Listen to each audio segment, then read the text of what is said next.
Pag-uusapan po natin ngayon at mga idea na rin po na pwedeng gawin sa tamang pamamaraan na aayon sa inyong karapatan at ating mga batas.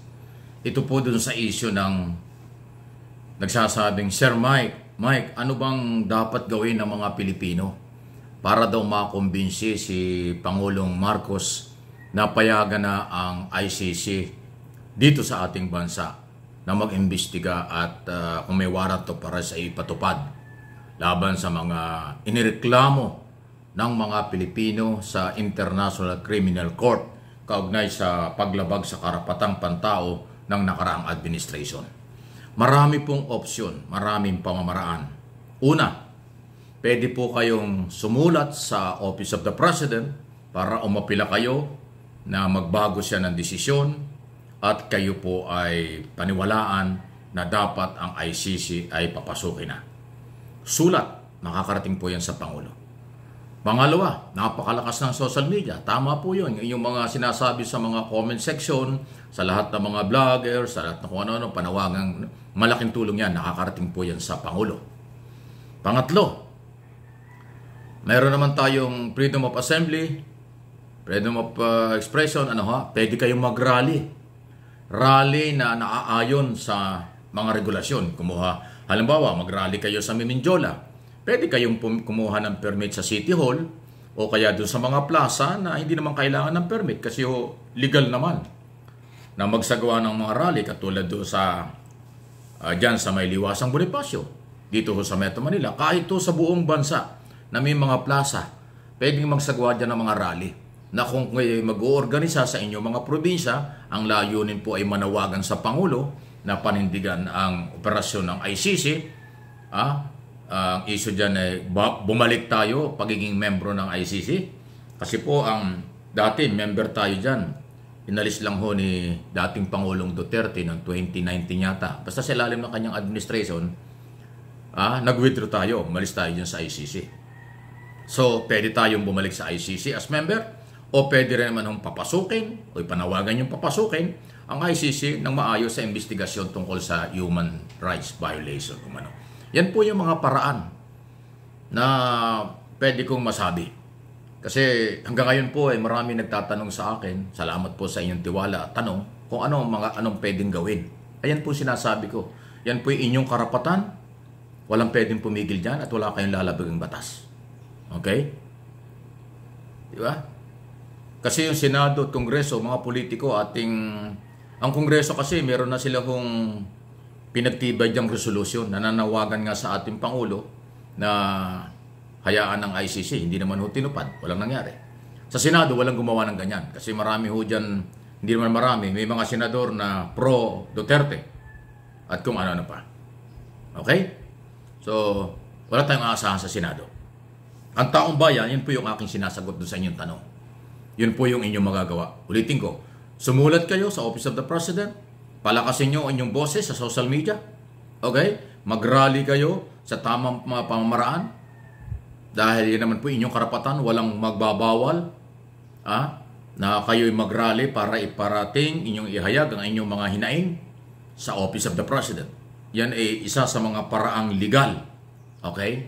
Basta huwag lang masingitan ng kung anumang grupong manggugulo. At wala naman siguro manggugulo.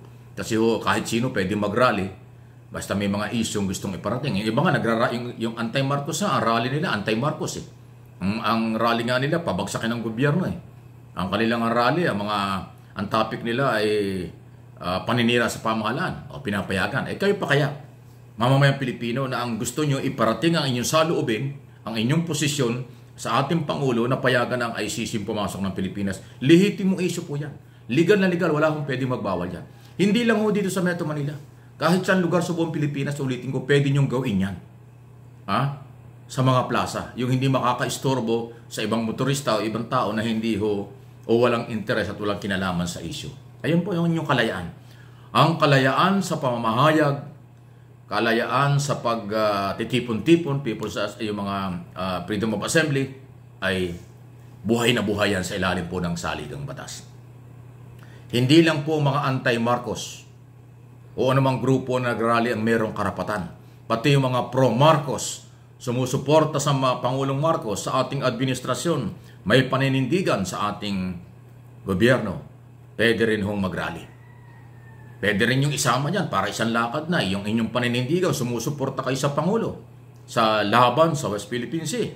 Sumusuporta kayo sa independent foreign policy. Sumusuporta kayo na doon sa priority palakasin ng ekonomiya, internal security o external security at saka food security. Lahat to ng mga programa ng Pangulo. Pwedeng maging topic yan sa isang malayang rally ng paghahayag ng suporta at paglalabas ng mga saloobin na naaayon sa inyong karapatan bilang tao, bilang Pilipino. Ayan, ha? Kahit ito sa abroad.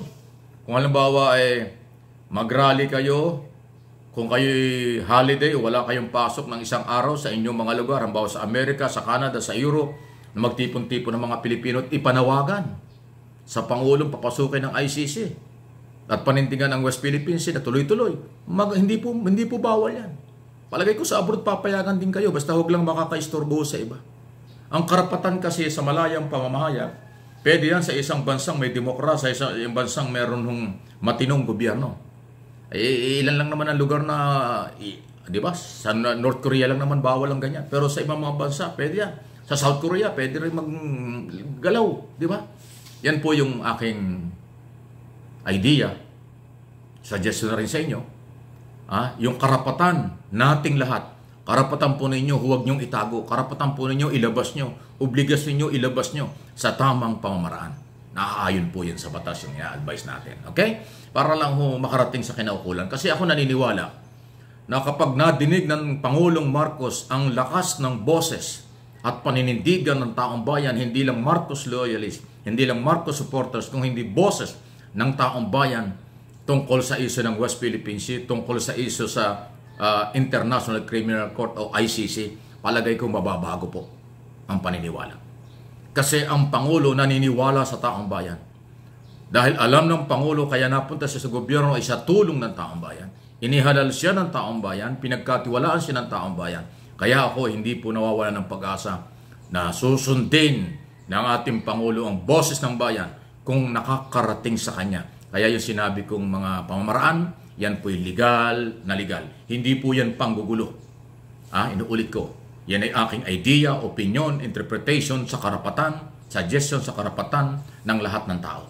Lalo na ang mga Pilipino. Okay? Para lang humalinaw. Di ba? Ang aking pong mga channel, MA Pinoy TV at Mike Abe Opinions, gusto ko po kapupulutan ng aral. Hindi pwede rito sa akin ang no comment.